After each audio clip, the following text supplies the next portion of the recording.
Yeah, welcome to the third webinar. Okay, hope you've enjoyed the other ones as well there. Okay, I can see people have written where you're from there. Okay, which is fantastic. We'll just take a look just over here. So we have so from uh, Leon, from Cameroon, from Georgia, from Italy. Wow, so many places. So such an interesting yeah group of people we've got here from all over the world, which is amazing. Okay, I'm in London, so uh, yeah. So okay, we're all ready here. So as Leda was saying, we will yeah, you can participate. I really encourage you to participate and take part by typing in the chat. Yeah, so and yeah, I'll take a look and answer your questions, and we can discuss different some different points about this just here. Okay. Fantastic. So I'm going to share my screen just here as we begin. Okay. So okay. So welcome. Yeah. So to the webinar. Okay.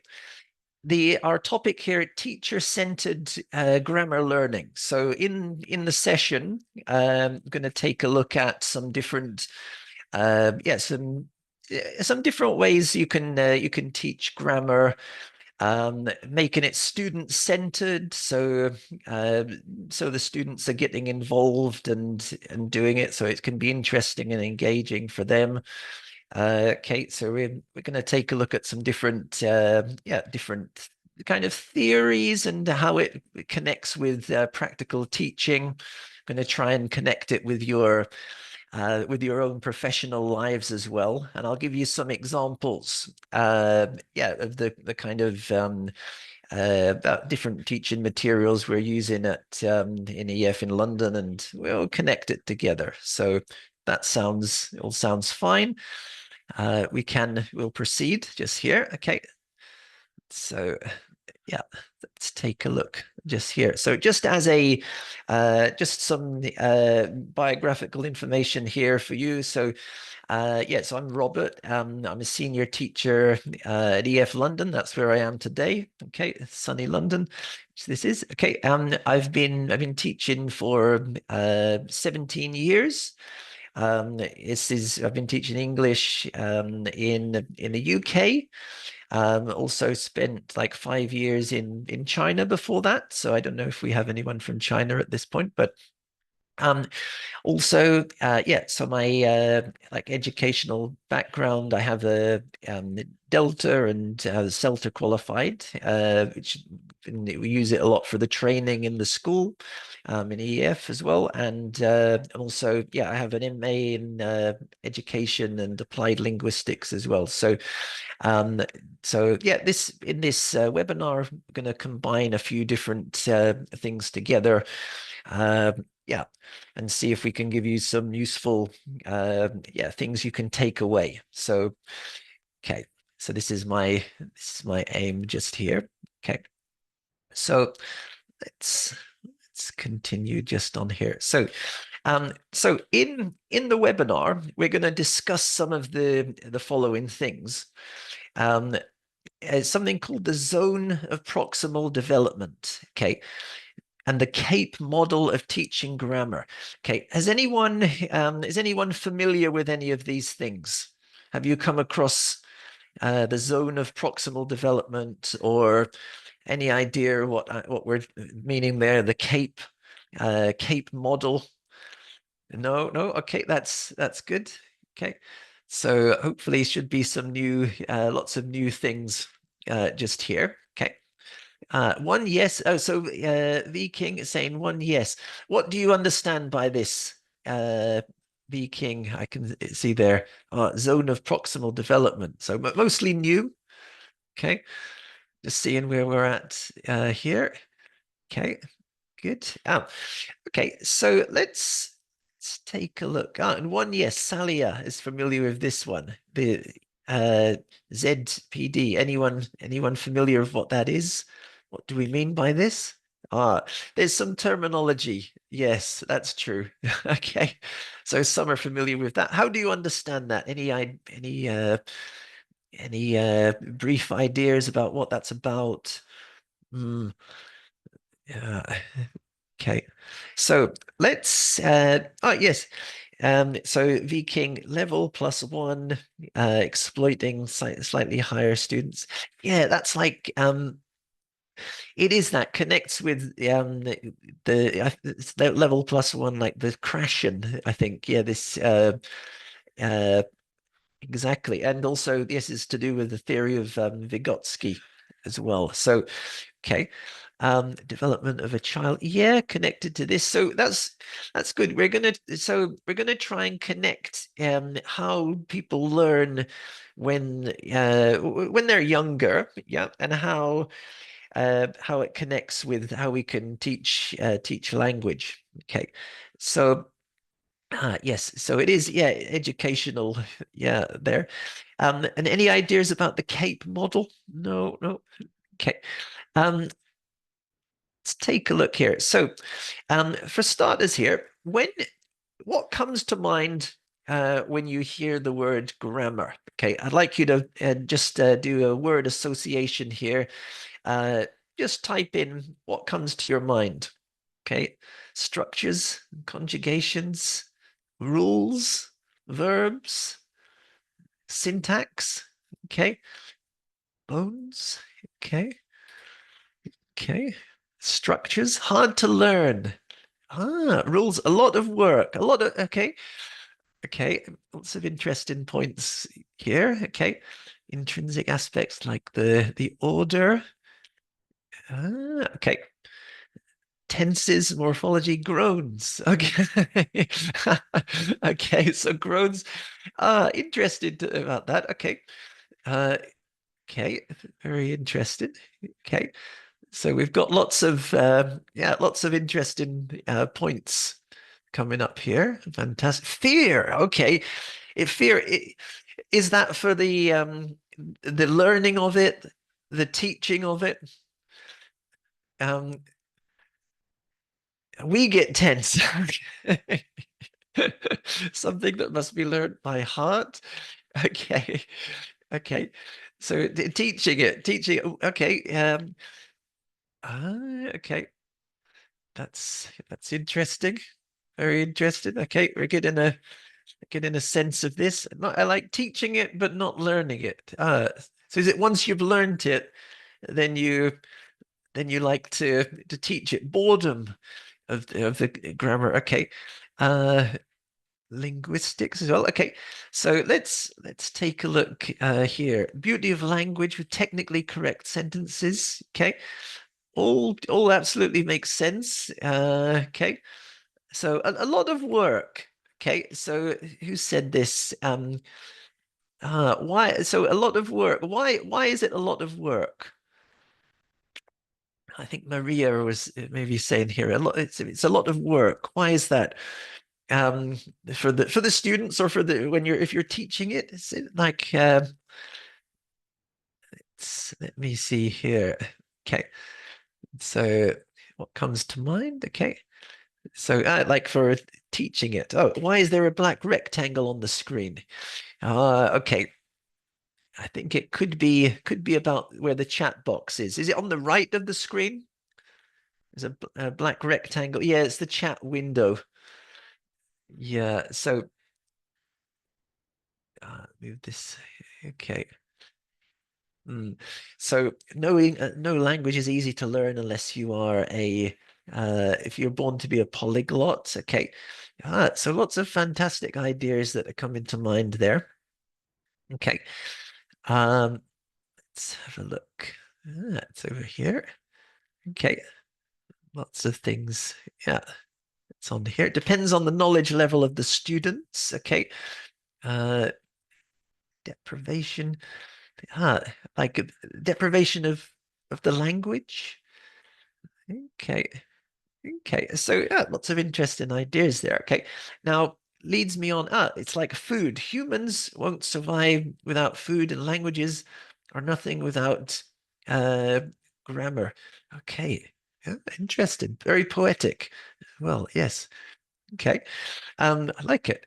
Okay. So, uh, substance or sustenance? Okay. So, are we staying?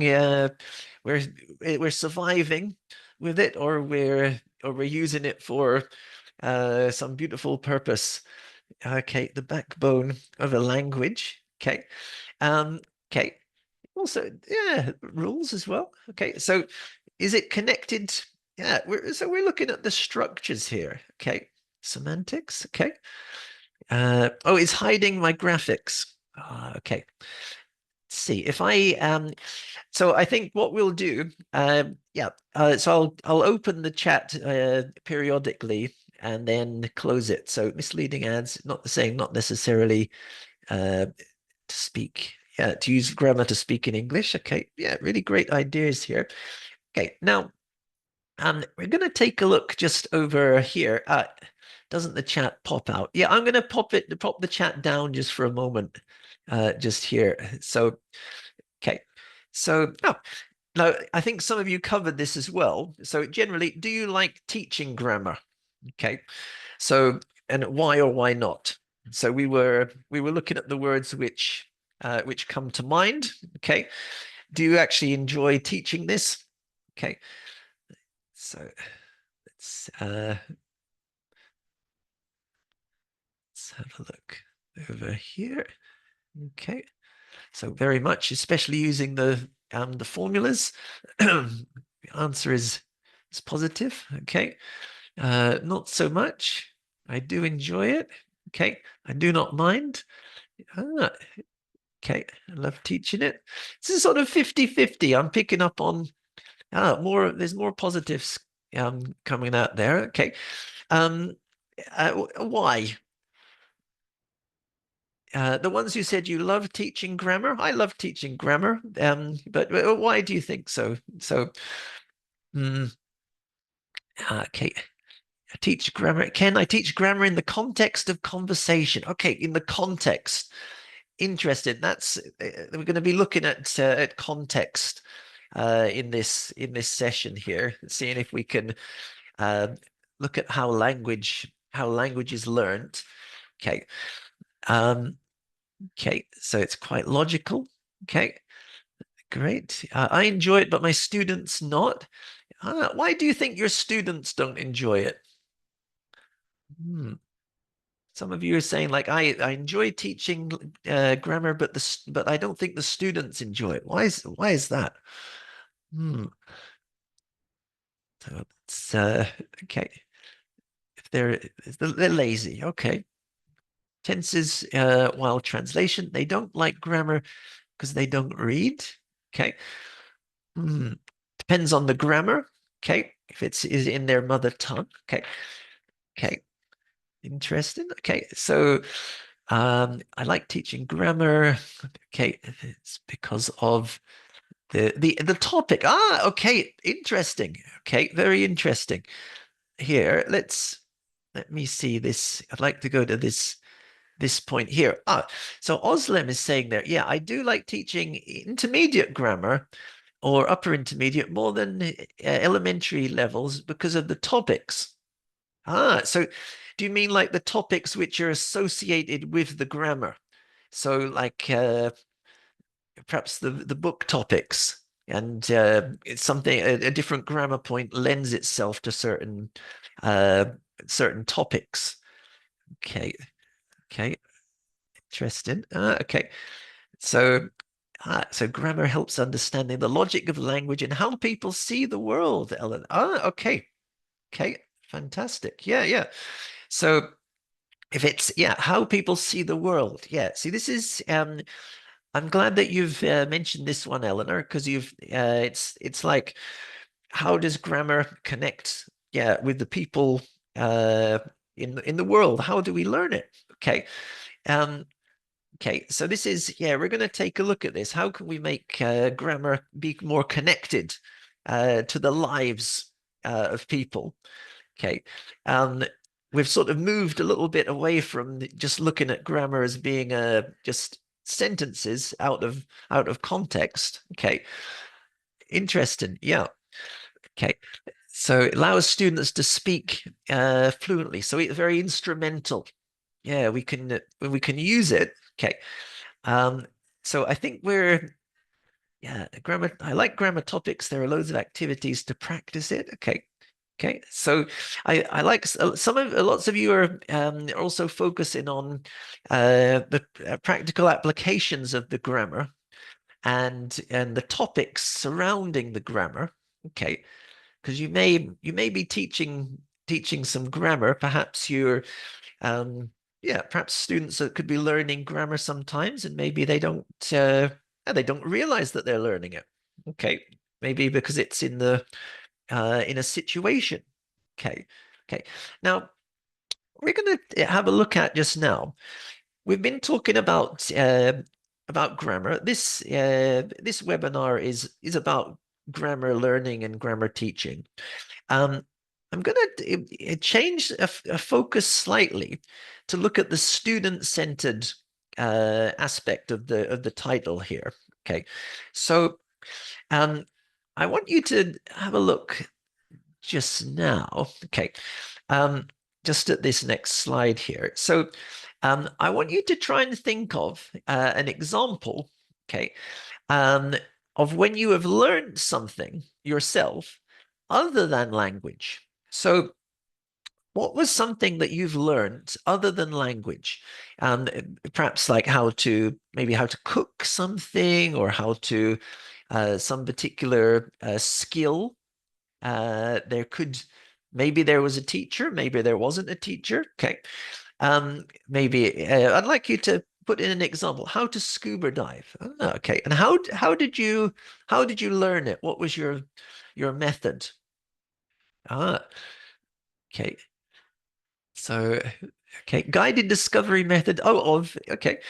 Um, by repetition. Okay. Okay, how to make desserts. Okay. So yeah, how did you learn how to make desserts? Yeah.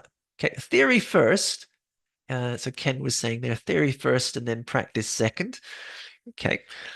Okay, by observing a person who could do it. Which skill was that? Yeah. Okay. Practically, you can use YouTube. So you learned swimming. What was your method of learning swimming? Hmm.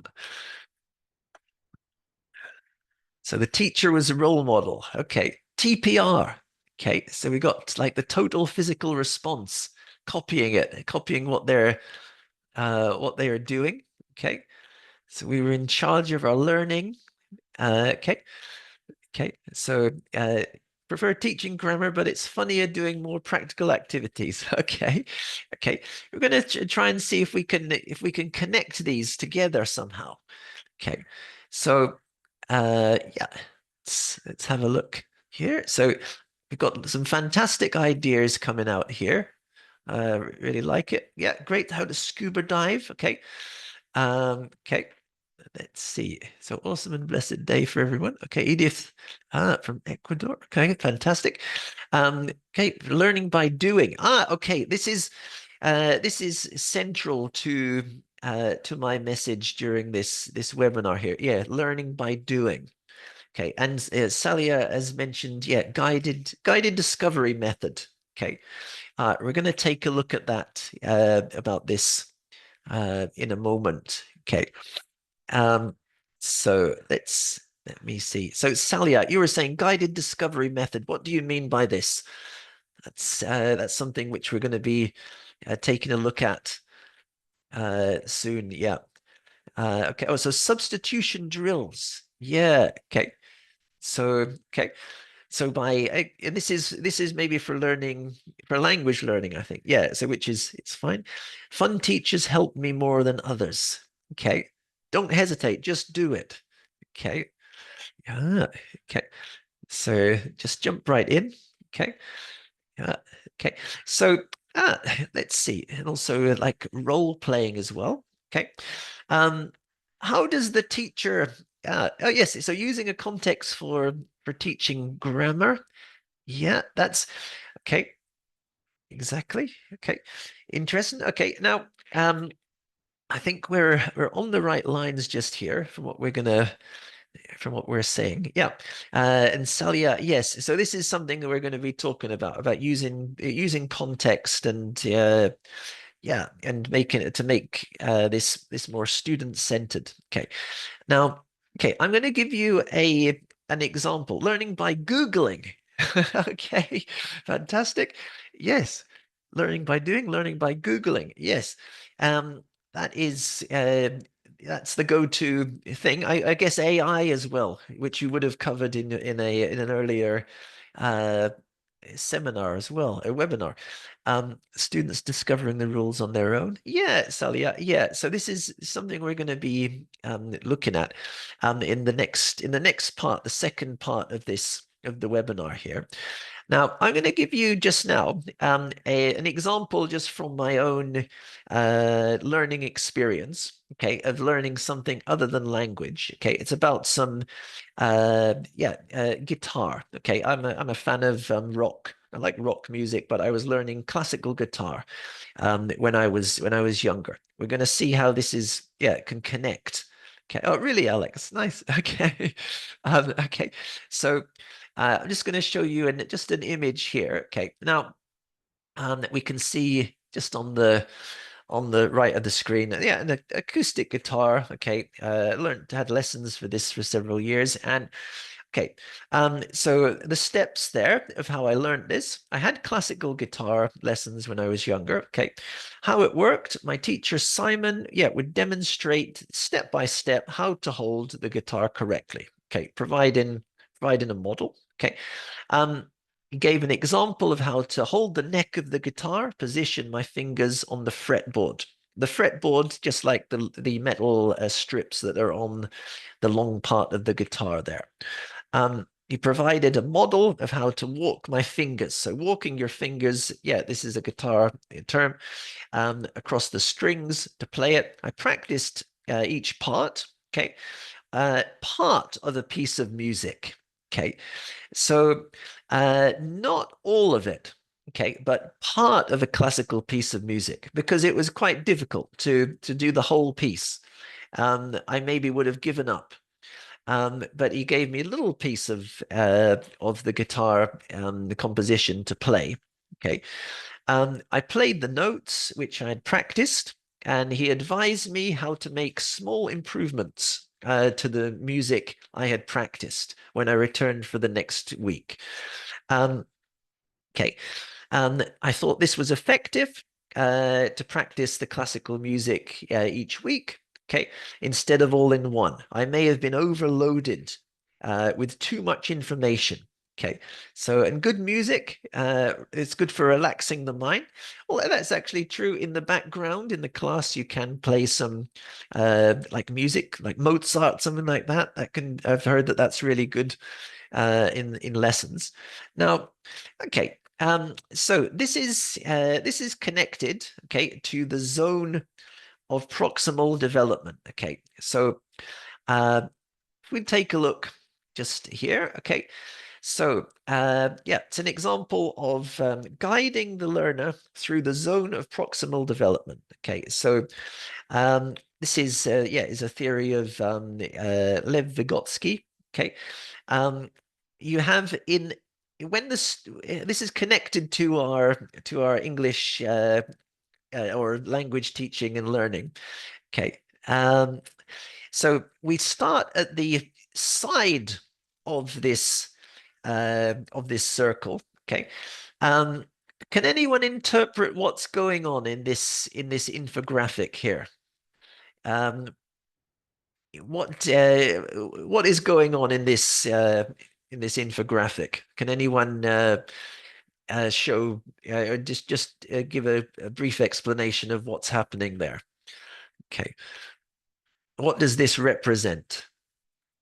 How is it connected to our language teaching and learning? Learning stages. Yes. Yeah, exactly. Okay. Basically the steps of learning. Yeah. So connects to the guitar lessons there, connects with language learning. Yeah. Okay. So it's like following the steps on teaching something. Yeah. Yeah. Okay. Okay. So, okay, grading. Okay. Um, so a learner can do much more with guided learning. Yeah, scaffolding. Yeah, this is exactly the terminology. Yeah, there it's if you're scaffolding, you're supporting the learner. Okay. And yeah, helping them to do something first with some help, then they can they'll be able to do it unaided. They can do it on their own. Okay, so like a student enters their class, not knowing a certain grammar point, like present perfect, for example, and then yeah, okay, then they've got some guidance from their teacher. Okay, been helped with it, and yeah, after some time, then they'll be able to do that unaided. Yeah, they won't need the support. Okay. Um, so yeah, meaningful input. Yeah, this is helping them. Okay, exactly. Yeah, great ideas there. Okay. Um, so oh yeah, also yeah, definitions of tenses. Yeah, so that with the teacher input. Yeah, levels of learningship. Okay, the role of the teacher in pre, whilst, and post activities. Ulina is saying that. Yeah. Okay. Um, exactly. Yeah. So ideally at the end, yeah, you're gonna have the learners you can be practicing something that they have been learning in a more structured way. Okay. So I can see a few more people introducing themselves. Hi to all of you. Okay, start with the base. Monazar is saying there. Great. Okay. So let's have a look. That's just on here. Okay, good. So let's continue there. Okay. Now, okay, so just in this part, we're going to bring this a bit more directly back to grammar. Okay, grammar teaching and learning, rules eliciting. Okay, a good visual. Oh, okay. Oh, thank you, Alex. If you like the visual, okay. I'll just move this on here. Okay. Um, so I'd like you to just now take a look at these questions here. So, okay. So on the left, you have a visual of some different parts, like of a lesson. Okay. Um, yeah. Okay. I'd like you to just very briefly, presumably most of you is obviously teacher zone, so you'd be teaching some grammar lessons, I think. So um, try and just briefly describe a grammar lesson. What were the basic steps that were happening? Were the parts connected together? Yeah, or it was just a basic breakdown of some of the steps in the lesson. Doesn't need to be too detailed, but just a couple of a few different points.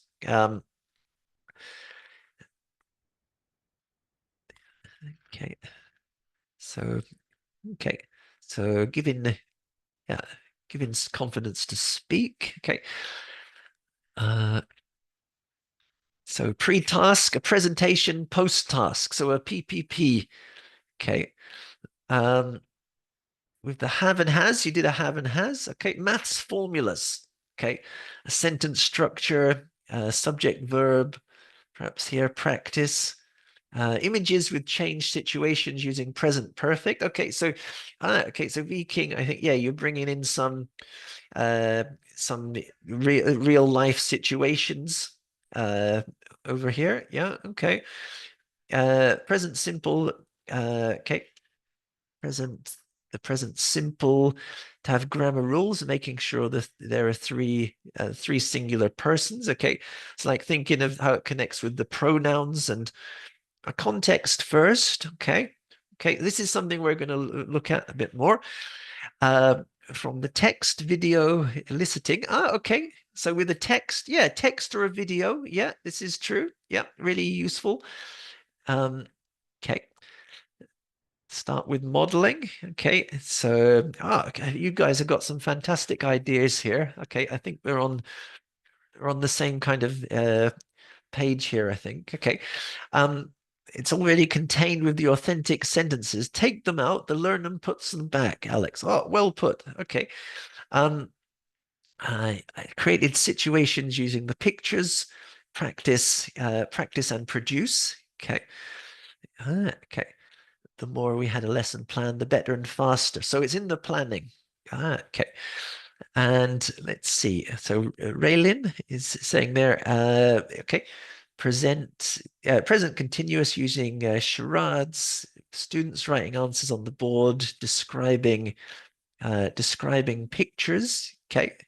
Okay, so I'm glad everyone is lots moving away from the beginning and just writing the formulas and bringing it into the world. Okay, it's very useful.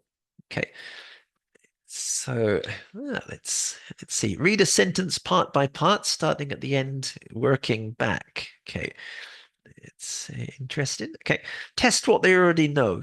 Okay, so Jana is saying there, yeah, maybe like a test, teach, test. Okay, so you're testing, seeing what we can input, which language we can input for them, giving them some opportunities to practice it. Okay, collecting predictions. So collecting predictions, yeah. So a context could be from the predictions, could be from a discussion. Yeah, that could provide a context. Um, find a mistakes system. Okay, interesting. Warm-ups and wind downs. Okay, so warm-ups and wind-ups. Okay, so to keep the motivation going. Okay. Um, okay, I provide the formula, ask students to complete some blank words in a sentence. Okay, so okay, use a CCQ. Salia, what do you mean by a CCQ? I know what this is, but what was what's your understanding of this CCQ? We've got over here. So it's with our concept check question. You can, yeah, we're going to take a look at constructing these. So, okay, let's have a look. Syntax. Okay. Okay, checking comprehension check questions. Yeah. I write the sentence and ask the students to identify it. Okay, and we have here Abdul from Morocco. Hi, thanks for joining us. Started with examples, finding the rules, and in inductive method. Kathleen has mentioned here an inductive method. What do you mean by an inductive method? That's also something we're going to look at. Yeah. So you've got the inductive method. It's counterintuitive. You've got inductive and deductive. Mm, okay. You might have an inductive method. Students work out the rules for themselves there. Okay. Um, pick up some magazines. Great. Okay. Lali, questions how learners understand. Okay. Yeah. So checking if they understand the meaning of the structure as well. Okay. Okay. So okay, so we've got, yeah, this is doing well here. Okay, good. List mostly of verbs necessary to create the sentence. Okay, great work. Okay, I'm going to just go on to the next slide just here. Okay, so that circle it like represents the different steps. Okay, so okay, well, okay. If we're looking just at this image, okay, what is represented here in the image? Okay. How is it connected to teaching grammar?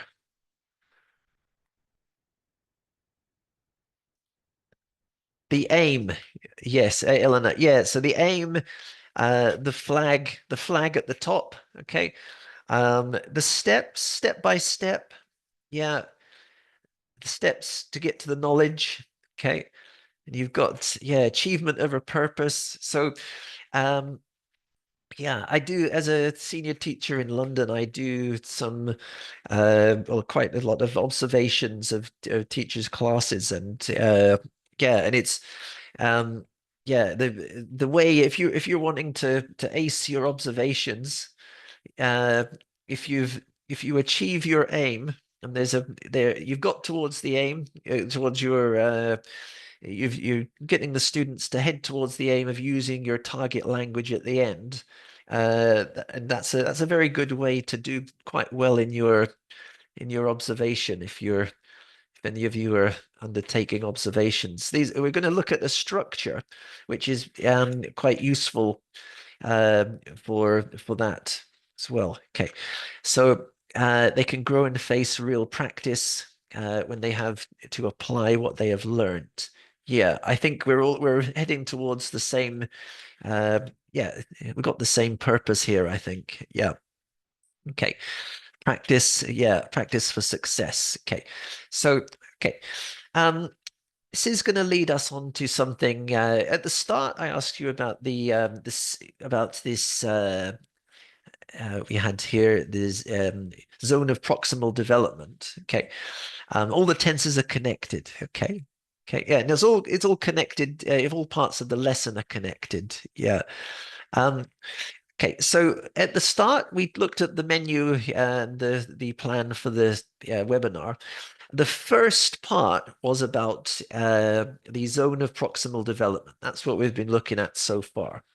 Now we're going to take a look at the second part, which is about the CAPE model. Okay, so this is a practical way that we can look at applying uh, some of this theory into practice.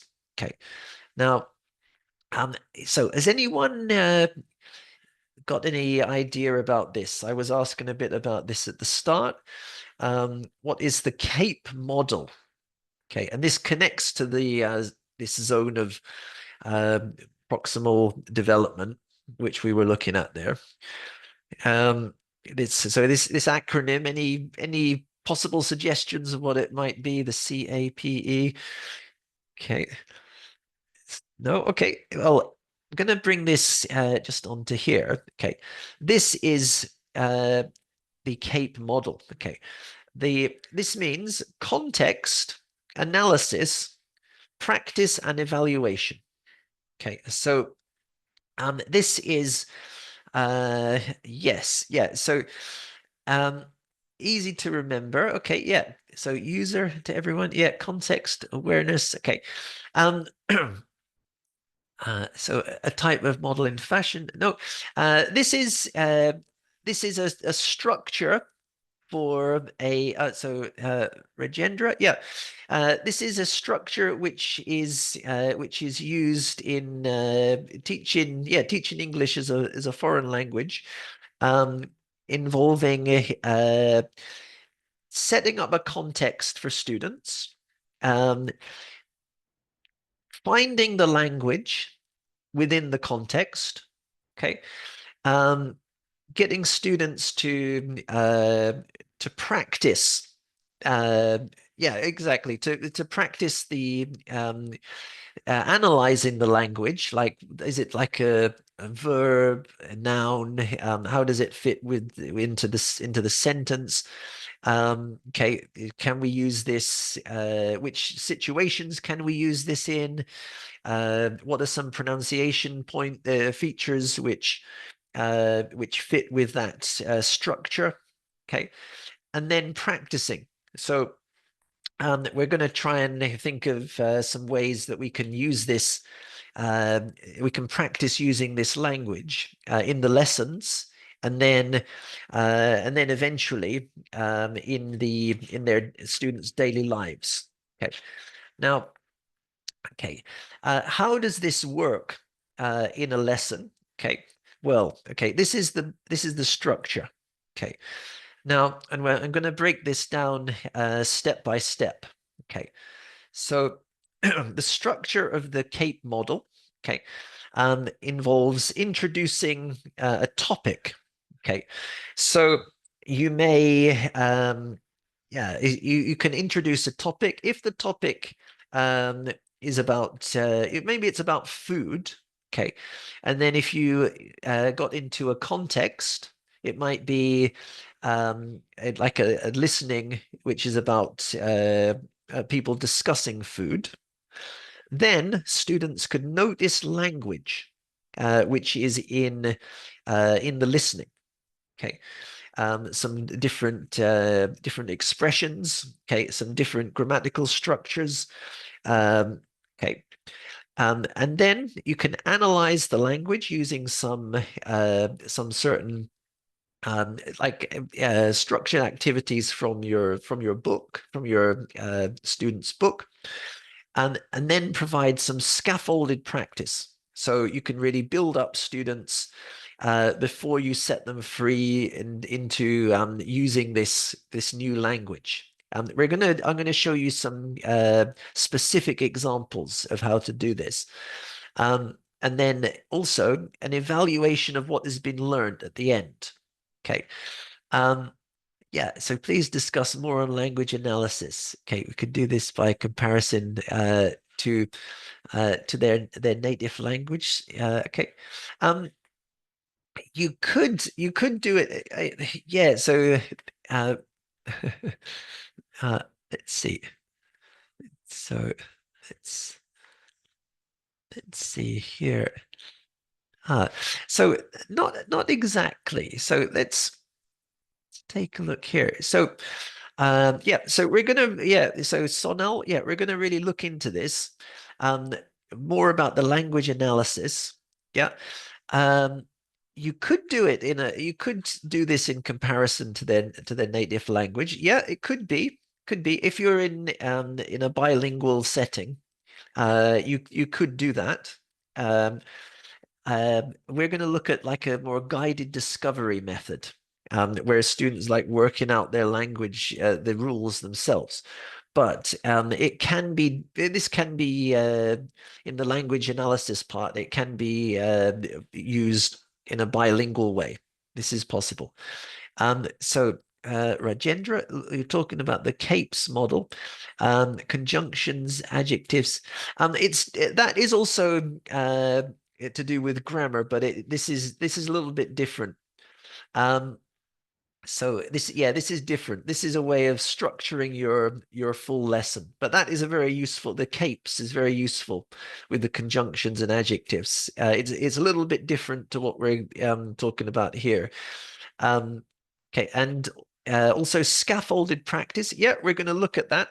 So on a building, you have some scaffolding when you're building the building.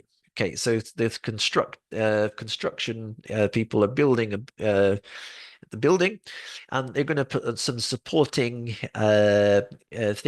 supportive materials on there to hold the building up.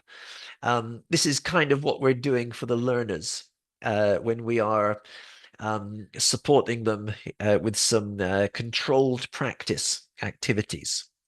So, yeah, so Tatiana, yeah, so this is when we're supporting them before they can use the language by themselves. Okay, so Sophia, yeah, thank you for coming there. Thanks uh, for explaining that. Yeah, okay, but you can hear me. Okay, okay, thank you. So how does this work in the classroom? Okay, so we're going to look at a breakdown, okay, of how to use this in the classroom. Okay, and this should answer lots of your questions. Okay, so the materials used, by the way, these are from EF in the EF language campuses. We use these some of these grammar materials in special interest courses, which we have in the school there. Okay, so if we will proceed just now. Okay, yeah. So, for example, here we introduce a topic. Okay, and we can ask students to discuss an evaluative question. Okay, so yeah, so it's here. Okay. Yeah. So we can ask students to discuss an evaluative question which can activate their schema. Does anyone know what we mean by this? To activate their schema. What does this mean? Hmm. Let's see. Background knowledge. Yeah, so that's kind of what I was doing at the start with saying, like, okay, what do you think about grammar? What words do you associate with it? I was trying to see like where you're at. Okay. Okay. So we'll just go on here. Now, this is from one of our books here. So this is just some extract from a grammar material. What's happening in the picture? Okay, do you know what a life coach is? So, for example, this is the topic. We're setting up a topic about life coaches. Okay, this is the topic. Okay, we kind of discussed this a bit already. I think, why is it important to introduce a context before analyzing grammar rules? Hmm. I think this was covered a bit really as we were, a form of brainstorming, difference between the grammar rules, developing interest. I think, for developing interest, set the scene, stimulate learners, So for as a suggestion here, it makes the grammar meaningful. Okay, students can notice how to learn new language in real life situations. Okay. Okay. They have an idea of what they will learn. Yeah, absolutely. Okay. Um, and we're gonna go through a bit promptly just now. Just looking at the time here. Okay. So this is true here. I'm gonna just give you an example. Uh, yeah, exactly. I'm going to give you an example of a context. Okay, so this is just an audio which we used in the school. Okay, um, let's just make sure this is set up here. Okay. I'd like to welcome Leanne Chalmers, who is a life coach. She's here to answer your questions about how to achieve a better quality of life. While we're waiting for our first caller, Leanne, I'd like to ask you, what is the key to feeling happier? That's a good word you use there, John. If we have the key, we can unlock the doors of our mind and free ourselves from negative thoughts. That key is positive thinking. It's easy to say think positive, but how exactly do we do that? Creating a positive outlook in life is an active choice, and it takes practice to get there. If you think negatively, you act negatively. If you concentrate on positive thoughts, you act positively. You must remember that it's a constant process. If you don't challenge your negative thoughts all the time, you won't be free of them. Could you give us an example? Let's say you have a job interview. If you think negatively, it'll prevent you from doing your best. If you feel that everyone else is far better than you are, you'll do poorly in the interview.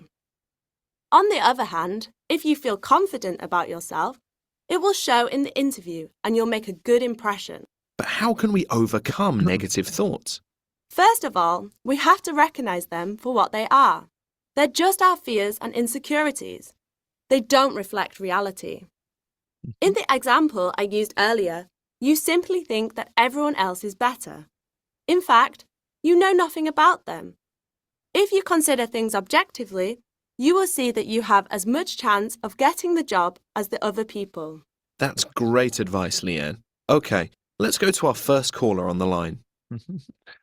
Okay, so this is the kind of context that we're setting up for the learners. Okay, so and what we can do, the students can work on this to get the context. Okay, you might have been doing this activity just there. These are the answers. Okay, this is introducing getting the idea of the context.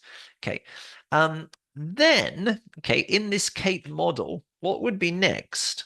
Okay, well, this is connected just to another step in our guitar model here, but this is like providing a model of how to walk the fingers on the strings. Okay, so just to bring it back to that. Okay, what do we mean there by noticing language in context? Okay, so if you're noticing the language, what is happening there? Analyzing, it's a bit before analyzing. You're kind of spotting the language. So if you're in a situation and you might learn something by just being in the situation. Okay.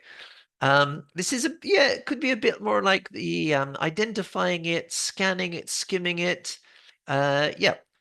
So this is when you're able to pick out some language. Okay, so you try to make sense of the components, make connections. Yeah. Okay, so this is it's all good stuff. Okay, now for noticing. Okay, you have, for example, here some daily objects, a mug, a plate there. Okay, learners are identifying language in a text or listening. This resembles how people learn when they're younger and they're picking up their first language. So yeah, you would have learned what a cup, a knife, a fork is when you're using it in context. You didn't go to most likely didn't go to a class to learn that. You saw it on the table there. You might pick up a structure of a question for like, are you hungry? Link it to the situation. I was previously a teacher in China, as I mentioned there before, and when I noticed when I went into a supermarket, people would say, 欢迎光临. And they would always say this, 欢迎光临. And this means like, welcome to our shop. I wondered why people were saying this in all the situations. So, yeah, so it's quite a natural way of learning language. Okay. And this connects to, to like inductive grammar learning. Yeah, which we're going to take a look at just here. Okay, good topic. Oh, thank you, Monaza. Okay. Now, as I was saying, now, yes, inductive. If we have a look here, what's the situation that is here? Hopefully, you'll hear this just fine. Okay. Mind the gap. Mind the gap. Okay. Be careful. Yes, Sophia. Yeah. So, this is like my daily commute. I always, I do this twice a day. I go or even more if there's a change of the train. Mind the gap. So, yeah, it's a warning. Okay. And the London Underground, this one. Yeah, the tube, exactly. I don't know if anyone's been there to, visited London or you've seen this, but yeah. So it means, yeah, mind the gap between the train and the platform. Okay. So, and students, we frequently find students tell us in London there, oh, I've heard this, mind the gap. What does this mean? Can you tell me? Okay. Yeah. So we have here, have you picked up some new language from being in a context? Has anyone done that? Hmm. So yeah, it's the gap between the train and the platform. Anyone? Yeah. Any examples? Okay. Just aware of the time a little bit here. Okay.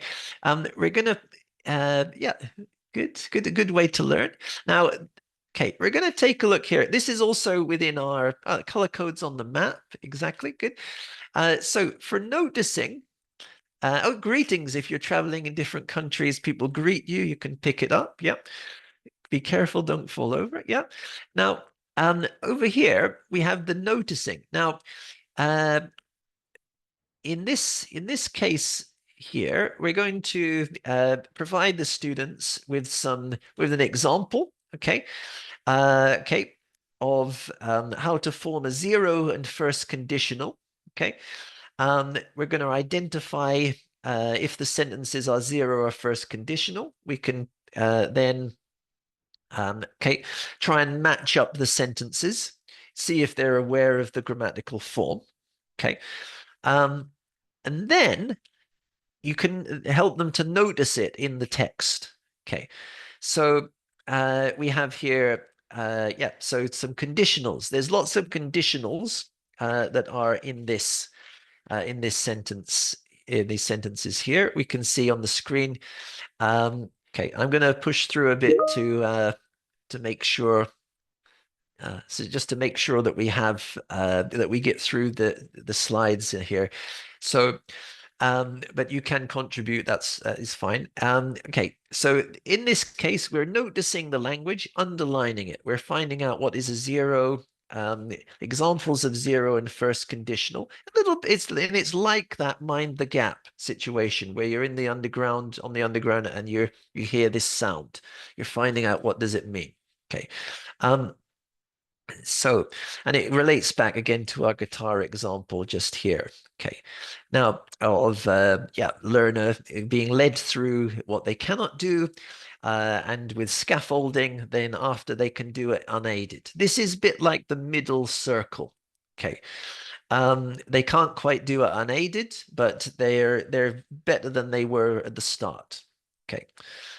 Now, let's have a look here. So some of you talked about this a bit before as well. The guided discovery. Okay, so what do we mean there by guided discovery? If you're doing a guided discovery activity, okay, yeah, okay, yeah, it's a zero conditional, yeah, about general truths, yeah. Okay, so you can in our books, yeah, you can we can find grammar reference. The students talk about the rules together, okay, but we're not just feeding them the information, okay. So if we can have a look just on here now. Oh, okay. Thank you, Alex. Okay. So we have a picture here, two pictures. Which picture represents inductive grammar learning and which is deductive?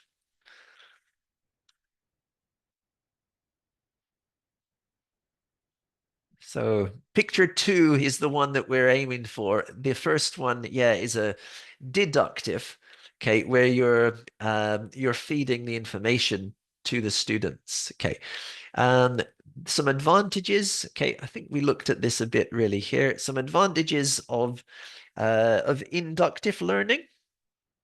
What would be an advantage of doing things inductively?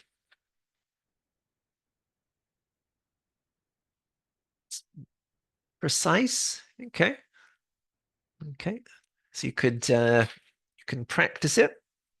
They can discover by themselves. Yeah, learner autonomy, fantastic. Okay, now we're going to take a look here. Also, this is be fairly a bit brief here, but what do we mean by MFPA in grammar teaching? Deeper understanding. Yeah, yeah. Okay. Okay. Yeah. Okay, so when the teacher is going to put their stamp on the learning, I'm going to try and lead them. Yeah, meaning, form, pronunciation. Exactly. This is yeah. Okay. MFPA refers to. Okay, this is it means like this: meaning, form, pronunciation, and appropriacy. Okay, so and I'm going to talk you through that. Okay. So, for example, here, yeah, this is like here, meaning, okay. So you've got a sentence from the listening. If you feel confident about yourself, it will show in the interview. Okay. We can check on the meaning, okay, with some concept check questions. So this is when you ask students some questions, see if they understand. Is this sentence in the past or in the future? Is it probable or impossible? Okay, it's probable. Okay. You also have the form, okay, which is what we think of when we're thinking of grammar mostly, but okay. If and present simple, will and infinitive without to. This is the form. We can elicit this from the students, ask them, oh, do you know the form? Try and find it out, make it more student-centered. Okay. Pronunciation as well. So you have pronunciation points which are connected to the grammar point. Okay. Also appropriacy. When do we use this? When can we use these sentences? Okay. So also this is what we mean by scaffolded practice. So there's Big Ben there, and we're scaffolding it because they were doing building work on it. How we might do this in our books, matching the halves, okay, supporting them until they're ready to work on their own. Okay, So like this, okay. Oh, okay. So this is connected to our guitar point just here. Okay. So for production, what are some ways that students could practice grammar? Okay. And I'm going to push through just here because we're getting towards the end. Okay. Which is fine. Okay. Any specific ways? How could students practice? Filling in the gaps is one. Yeah. Writing and speaking activities. Great. Okay. So these are all great. I'm going to, in fact, games. Yeah, yeah. Okay. So I'm going to actually just role play dramatizations. Fantastic. Okay. And I'm going to, in fact, go on just here. Scaffold the learners. Yeah. Spotting and correcting mistakes. Exactly. Okay. So you could complete the conditionals, yeah, with your own ideas, dialogues. Yeah. Another possibility.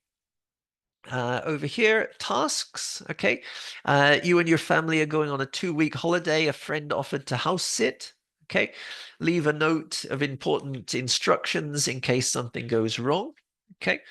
This is all very useful. Okay. And also something like this, give learners the chance to speak using the target language, write a fact sheet, how to behave while traveling abroad. Okay. And yeah, so it's here. What will happen if questions? This could be, okay. And okay, so this is just a reminder, topic, context, noticing, language analysis, scaffolded practice, okay, spoken or written production, evaluation of what has been learned. Okay, so yeah, you can then ask learners to reflect what they have done in the lessons. Okay, and which is what I will ask you to do just now. Okay, how yeah, how will you use the ideas from the webinar in your teaching practice? Okay, in the future, which of these would be most suitable for the learners in your context? Okay, so very useful. Okay, thank you. Okay, so thanks. Yeah, thanks everyone. Okay, thanks everyone for attending. It's yeah, fantastic group here. Okay, you've all really made amazing contributions there. Okay, and that yeah, that concludes the webinar 3, and I will go to our final slide there. Thank you for attending webinar 3. Okay, yeah. Thank you, Robert. Thank you. Okay, perfect. Yeah, I will.